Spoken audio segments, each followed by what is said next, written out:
Christmas has always been complicated for me. For most people, it's a season of joy, family gatherings, gifts, warm fires, and laughter that fills the house. But for me, Christmas always carried a shadow. I grew up in a home where the trees sparkled and the stockings were hung, but behind the closed doors of our perfect-looking house, my parents fought like enemies. They smiled for guests, then tore each other apart when the night ended. So when I got married, I promised myself Christmas would be different. I wanted it to be real. I wanted love, honesty, and peace to be the center of our celebrations. And for a while, I believed I had it. Her name was Rachel. Even now, saying it feels strange, like the name belongs to someone else, not the woman I eventually discovered she was. But back then, Rachel was everything to me. She was warm, funny, beautiful in that unassuming way that made everyone want to be near her. When she laughed, I laughed. When she looked at me, I felt like I mattered. I fell fast. Too fast. Our first date was in a little cafe downtown, the kind that smelled of fresh bread and roasted beans. She told me about her childhood Christmas traditions, how her family baked cookies and stayed up watching old movies. I told her how my family's Christmases ended in fights and silence. She reached across the table, touched my hand, and said, "That won't happen with us." And I believed her. Within a year, we were married. Friends told me we were rushing, but I didn't care. When you think you've found the right person, time doesn't matter. At least, that's what I thought. The first few years were good. Not perfect, but good. We worked hard, spent weekends together, argued about small things, money, chores, plans for kids, but always made up. We had rituals, pancakes on Sunday mornings, silly notes on the fridge, late-night walks when neither of us could sleep. I thought those little things meant we were unbreakable. Looking back now, I see the cracks. The nights she stayed late at work. The way she placed her phone face down on the table. The distracted look in her eyes when we talked. At the time, I ignored it. Love makes you blind. Or maybe I just didn't want to see. Fast forward to last December. Christmas was coming, and I wanted to make it special. The year had been rough, we argued more, she seemed distant, and I thought maybe I could remind her of what we had. So I decided to make her something personal. A scrapbook. Not just any scrapbook, but a collection of our entire journey together. Ticket stubs from our first movie. The receipt from that cafe where we met. Polaroids from our road trips. Little doodles she had left on sticky notes.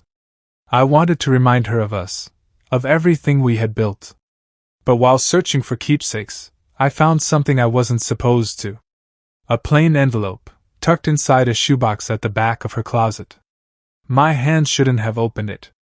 But curiosity is dangerous. I pulled out printed emails. Messages. Between Rachel and someone else. At first, my mind refused to process it. The words blurred. But then they came into focus. "I wish he understood me the way you do. I can't stop thinking about that night. When can I see you again?" My stomach twisted. My chest felt like it was caving in. These weren't messages to me. They were to another man. For a long time, I just sat there, holding those papers, unable to breathe. My wife, the woman I trusted with everything, was writing to someone else like that. Sharing secrets. Sharing feelings. Maybe sharing more. I wanted to confront her right then. I wanted to storm into the kitchen, slam the papers down, and scream. But something stopped me. A voice inside whispered, "Wait. Be smart. Don't just accuse, no." So I put the envelope back exactly where I found it. But inside, something had broken. The days leading up to Christmas were hell. I noticed everything. The way she smiled at her phone when she thought I wasn't looking. The nights she claimed to work late. The way her kisses felt mechanical. Every gesture seemed fake, rehearsed. I felt trapped in my own home, living beside a stranger wearing my wife's face. I finished the scrapbook, but it no longer felt like a gift. It felt like a lie. And then I made a decision, I wouldn't give her the scrapbook on Christmas night. I would give her something else. Something that would expose the truth. So I gathered evidence. Screenshots of emails. Photos of her with him. Receipts. I saved everything on a USB drive. I wrapped it in a small box and placed it under the tree. Christmas night came. We had dinner, exchanged gifts, smiled for each other like actors in a play. And then, when she thought the night was over, I handed her the little box. "What's this?" she asked, laughing. "Just open it," I said. She lifted the lid. Saw the silver USB. Her smile faded. "What is this?" she asked again, her voice slower. My heart was pounding. "It's everything. Every message. Every secret you thought I didn't know." Her face went pale. She froze, staring at it as if it were a weapon. And in that moment, I didn't need her to admit anything. The truth was written all over her face. That was the night my marriage ended, though the words hadn't been spoken yet. I remember that night so clearly, not just because of what I discovered later, but because of the way everything seemed so normal at first. The streets were quiet, coated in snow that reflected the dim yellow glow of the street lamps. I parked my car in the driveway and just sat there for a moment, watching the warm light spilling out of our living room window.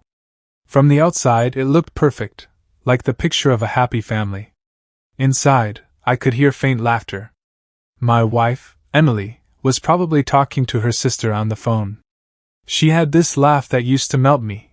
It was soft, full of life, the kind of laugh that made me feel like I'd done something right in the world just by being the man who could bring it out of her. But as I sat there in the car, I had this strange feeling. I don't know what to call it, intuition maybe. A quiet voice inside me whispering that something wasn't the way it seemed. I tried to shake it off. After all, it was Christmas Eve, and I didn't want to spoil the moment with unnecessary doubts. I grabbed the wrapped gift from the passenger seat, a small box with a red ribbon. It wasn't anything extravagant, but it meant something. I had spent weeks deciding on it, imagining her reaction, imagining her smile. When I finally walked inside, the warmth hit me instantly. The smell of cinnamon candles filled the air, and the soft glow of Christmas lights danced across the walls. Emily looked up from the couch, her face lighting up with that familiar smile. "You're finally home," she said, walking over to kiss me on the cheek. I hugged her back, holding her a little tighter than usual. Maybe it was guilt on my part, guilt that I had let my doubts creep in on such a night. Or maybe it was something deeper, a subconscious warning that this was one of the last moments of innocence I would ever have with her. "Yeah," I replied, forcing a smile.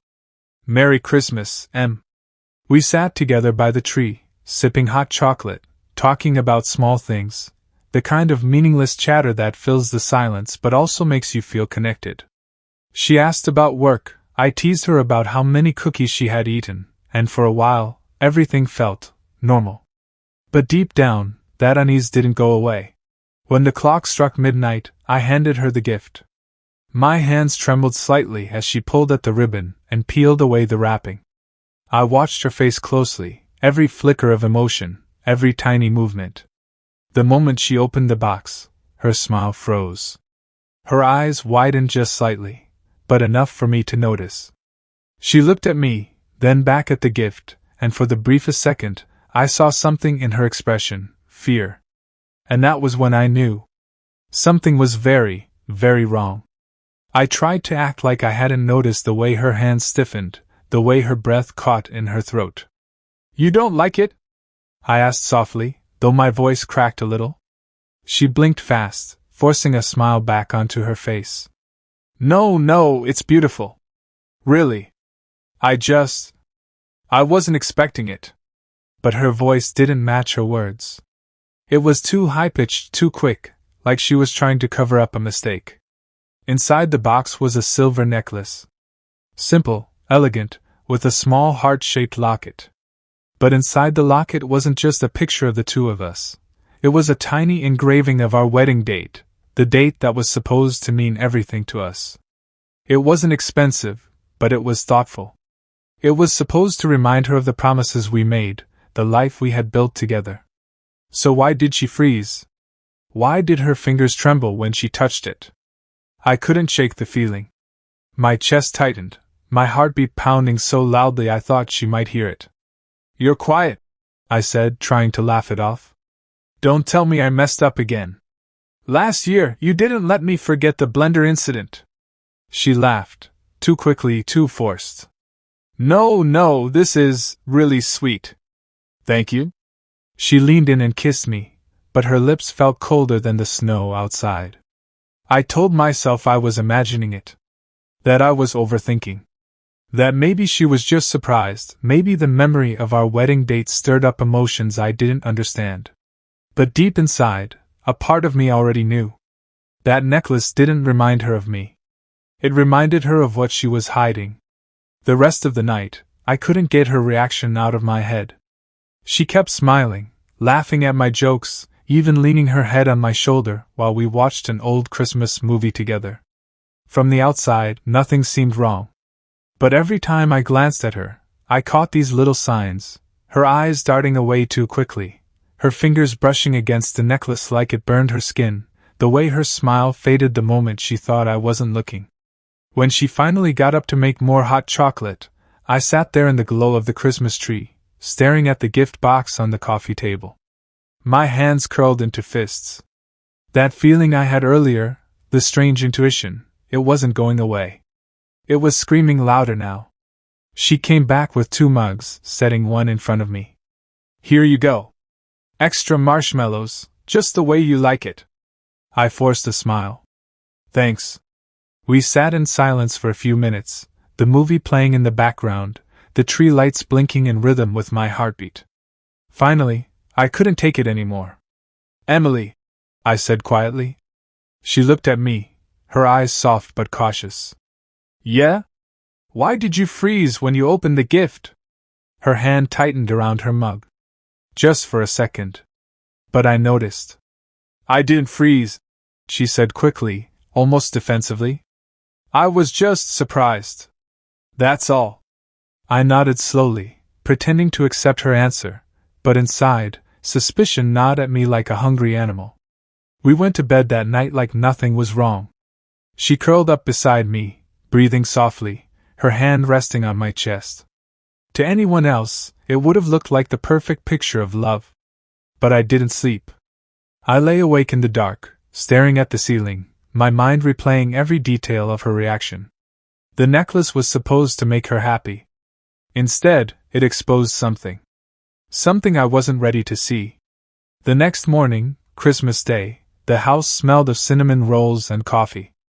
Emily was humming softly in the kitchen, wearing that red sweater I bought her last winter. She looked perfect, like the woman I'd fallen in love with years ago. But I couldn't shake the storm inside me. I kept replaying her frozen face, her trembling hands, the forced laughter. It was like a movie stuck on loop in my head. I tried to act normal. I unwrapped gifts with her, joked about how terrible I was at folding wrapping paper, even took photos of us smiling together. But every smile felt hollow, fake. At one point, while she was in the kitchen, her phone buzzed on the coffee table. Normally, I wouldn't have thought twice. We trusted each other, or at least I thought we did. But something in me snapped. I glanced at the screen. A single message preview glowed in the dim light. "Last night was perfect. I can't stop thinking about you." My blood ran cold. The sender's name wasn't saved, just a number. But my gut told me everything I needed to know. Emily walked back into the room just then, and I quickly turned my head toward the TV, pretending I hadn't seen anything. "More coffee?" she asked, holding up the pot. "Sure," I said, keeping my voice steady, though my hands were trembling. She poured the coffee, sat beside me, and leaned against my shoulder. To anyone else, it would have looked like love. To me, it felt like betrayal pressing down on my chest. I wanted to scream. I wanted to demand answers right then and there. But I didn't. I couldn't. Not yet. Because I needed proof. And I needed to know just how deep her lies went. The rest of Christmas Day dragged on like a bad dream. Every laugh she gave, every touch of her hand, every sweet word felt poisoned. That message burned in my brain like fire. I couldn't confront her yet. Not without knowing more. If I exploded too soon, she'd twist it, deny it, make me feel like I was the crazy one. I'd seen enough stories like that to know how it played out. So I smiled. I hugged her. I kissed her on the forehead and told her I loved her. All while my chest felt like it was collapsing. That night, when she finally fell asleep beside me, I slipped out of bed as quietly as I could. My heart was racing, my hands shaking. Her phone was on the nightstand. I picked it up, the glow of the screen illuminating her peaceful face. She looked innocent in her sleep, like nothing in the world could taint her. But the message I'd seen told another story. I unlocked her phone. She didn't hide her password from me. That almost made it worse, like she was so confident she'd never get caught. I scrolled through her messages, my throat dry, my chest tight. At first, everything looked normal. Chats with her sister, her mom, coworkers. And then I found it. A thread with the same unsaved number. I opened it, and my heart sank. There were dozens of messages. Some short, some long, but all of them dripping with intimacy. I miss your touch already. When will we have another night like that? You're the only thing keeping me sane. My hands trembled as I scrolled. Some of the messages were older, from weeks ago. Others were as recent as the day before. And then I saw the one that shattered me completely. Don't worry, he'll never find out. He trusts me too much. My breath caught in my throat. I dropped the phone back on the nightstand, my legs nearly giving out beneath me. I stumbled into the bathroom, shut the door, and stared at my reflection in the mirror. I didn't recognize the man staring back. Broken. Betrayed. And suddenly I knew Christmas would never be the same again. I sat there in the bathroom, gripping the edge of the sink so hard my knuckles turned white. My whole body was trembling, my chest burning like someone had driven a knife straight through me. The woman lying in my bed, the woman I had trusted with my life, my dreams, my heart, she was living another life behind my back. And she thought I'd never find out. I wanted to storm out of that bathroom, shake her awake, and demand answers. I wanted to scream, to throw the truth in her face, to watch her crumble under the weight of her lies. But I didn't. Not yet. Because if she was capable of hiding this from me so easily, then who knew what else she was hiding? How long had it been going on? Who was this man she was giving herself to? And most importantly, why? I needed answers. Not excuses. Not lies. The truth. So I walked back into the bedroom, crawled under the covers beside her, and closed my eyes. Her soft breathing filled the silence, steady and calm, as if nothing in the world was wrong. But my mind was already racing, plotting, preparing. This wasn't over. Not by a long shot.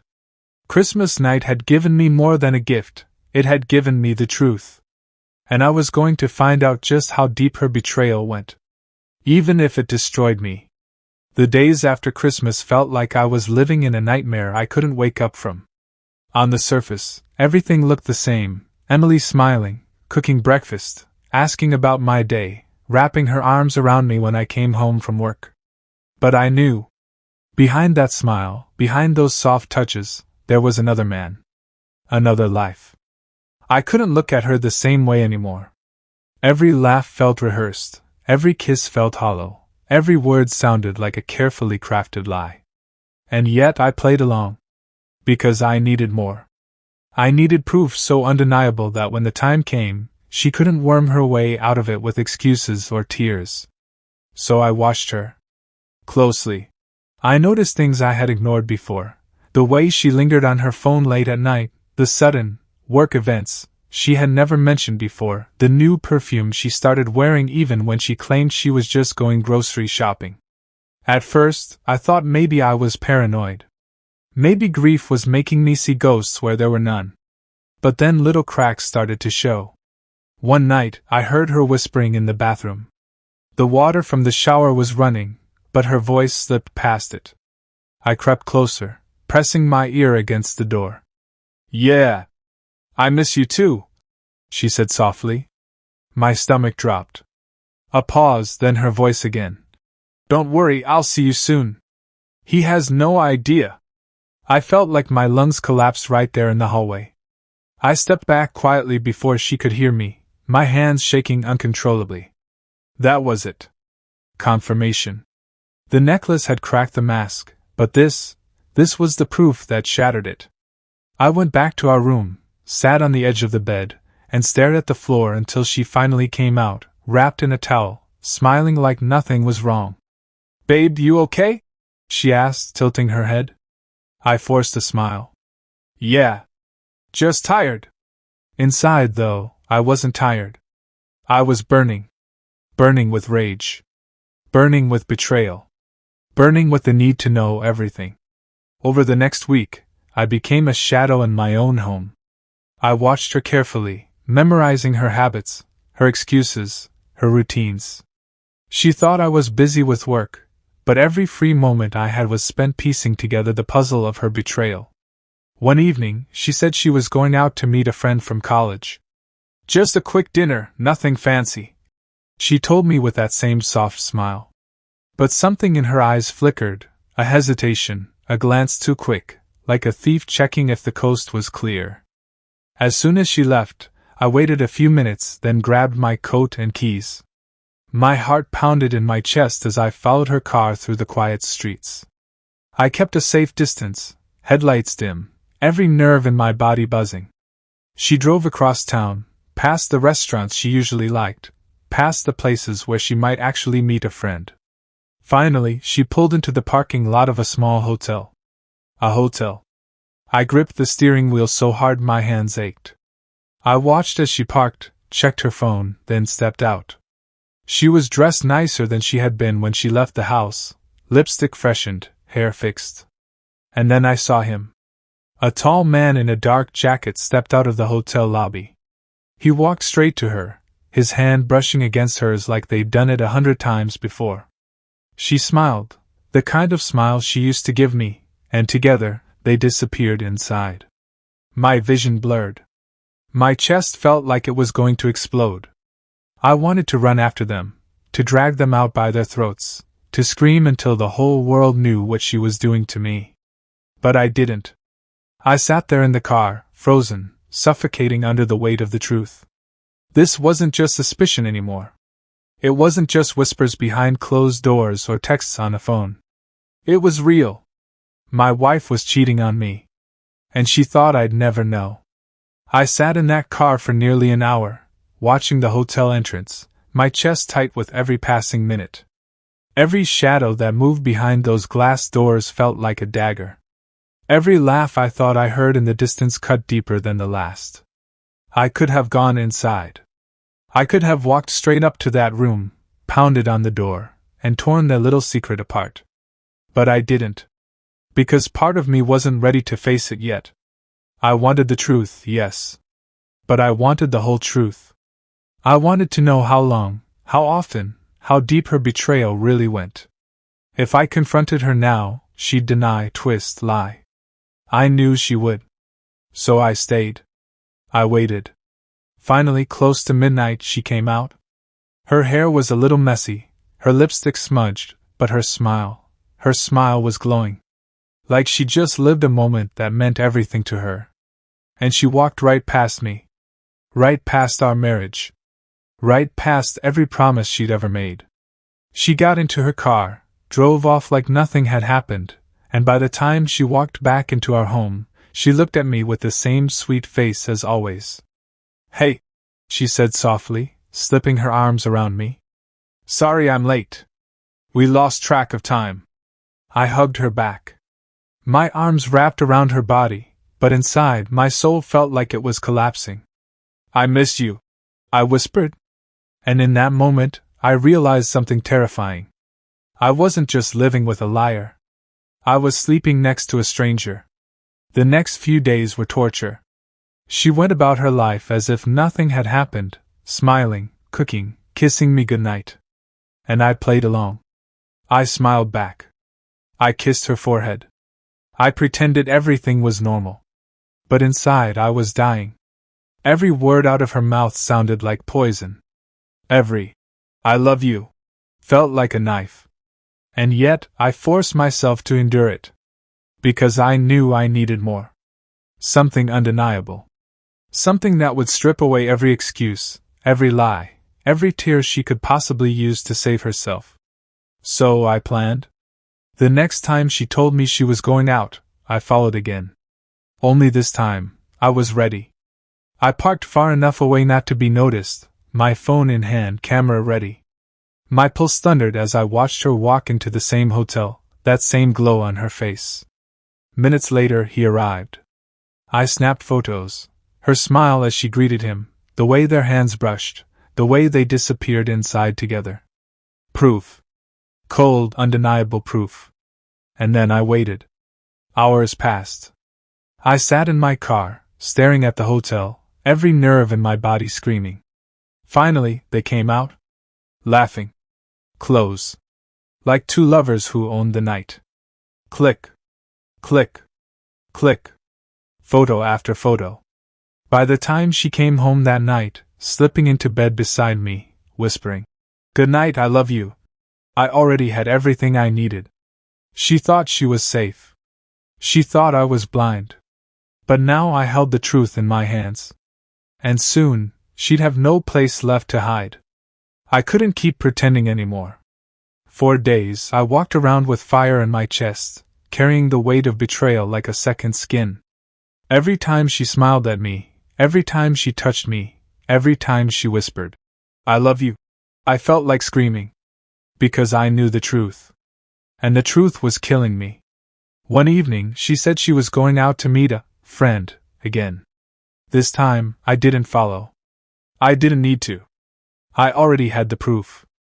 Instead, I sat at the kitchen table, the photos spread out in front of me.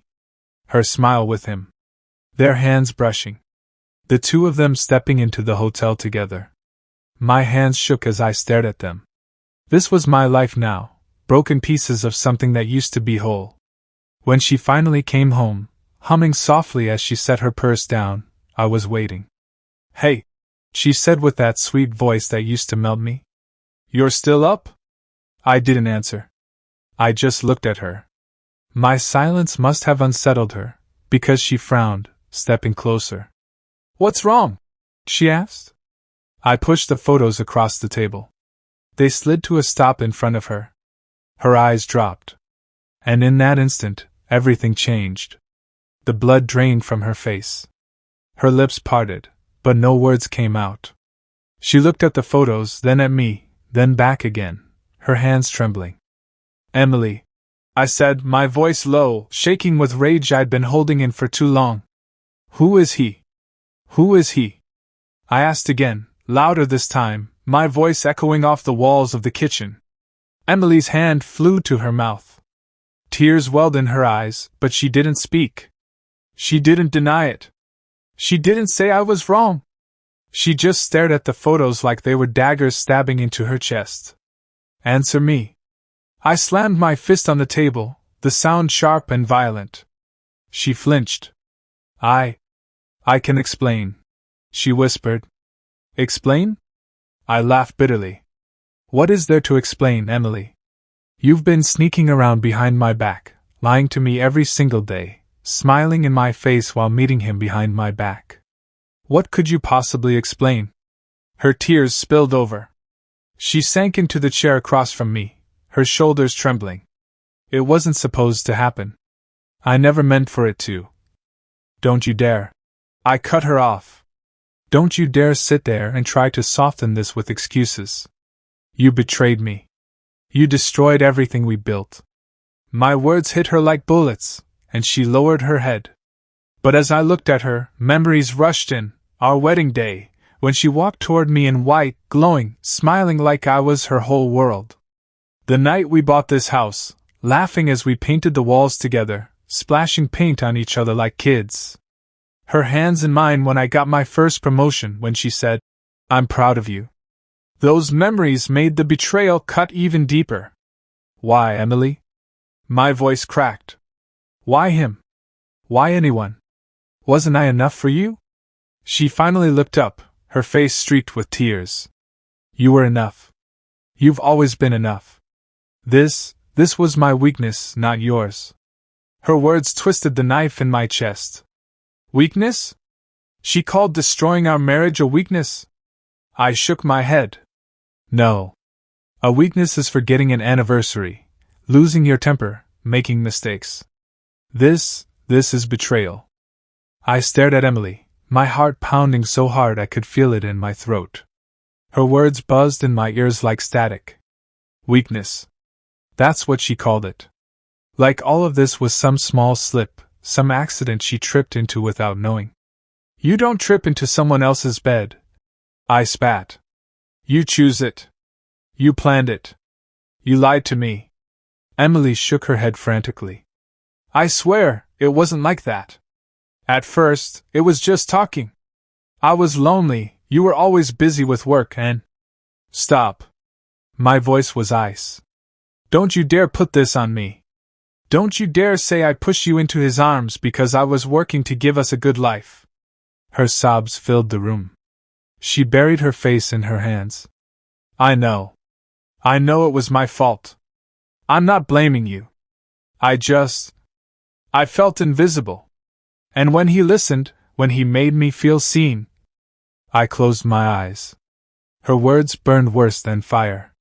Because deep down, part of me knew there had been moments where I was too tired, too distracted, too focused on climbing ladders at work. But still, nothing justified this. Nothing ever could. Who is he? I asked again, my voice calmer this time, but colder. Her lips trembled. His name is David. The name hit me like a punch. David. Her coworker.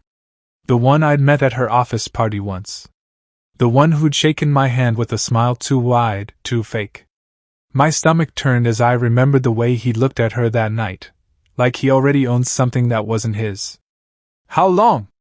I whispered. Emily hesitated. That hesitation told me everything before she even spoke. Almost a year, she finally said. A year. My chest tightened like it might burst. A whole year of lies. A whole year of me kissing her goodbye in the morning, of her smiling at me across the dinner table, of her holding me at night, while carrying this secret in her heart. I laughed bitterly, though nothing about it was funny. So every Christmas, every birthday, every night we spent together, you were living two lives. She tried to reach for my hand, but I pulled back like her touch burned. I'm so sorry, she whispered. Sorry. That word meant nothing now. That night I didn't sleep. I sat on the couch, staring at the glow of the Christmas tree, feeling like my world had been burned to ashes. Emily cried herself to sleep in the bedroom, but I couldn't bring myself to lie beside her. The space between us had become a canyon, impossible to cross. The next day, I packed a bag. When she woke and saw me by the door, she broke down. Please don't leave. Please, we can fix this. I'll do anything. Therapy, counseling, whatever it takes. Just don't walk away. Her voice cracked with desperation, but my heart was stone. I can't look at you without seeing him, I said. Every word, every kiss, every memory feels poison now. You didn't just betray me, Emily. You killed us. Her knees buckled, and she sank to the floor. I turned away before I could lose my resolve. I stayed with a friend for weeks. During that time, I thought endlessly about love, about loyalty, about how someone you trust most can become a stranger overnight. People told me I should forgive, that everyone makes mistakes, that marriage is about weathering storms. But betrayal isn't a storm. It's a bomb. And once it goes off, the pieces never fit back the same way again. Eventually, the papers were signed. Quiet, cold, and final. It's been years now since that Christmas night. The wounds are scars, and I've rebuilt myself piece by piece.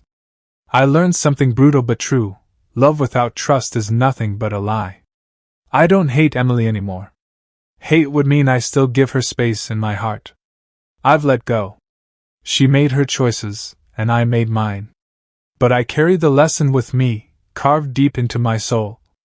Backhand index pointing right. Never ignore the cracks in silence. Never assume love can survive without honesty. And never give someone so much of yourself that when they break you, there's nothing left. So if you're listening to this, remember my story. Don't wait until betrayal shatters you to realize the value of loyalty. Hold the people who are true close. And if someone shows you lies, walk away before the lies become your life. Because on that Christmas night, I gave my wife a gift. But she gave me one too, a gift I never asked for, but one I'll never forget. The gift of truth. The truth that sometimes love isn't enough. Subscribe for more betrayal stories.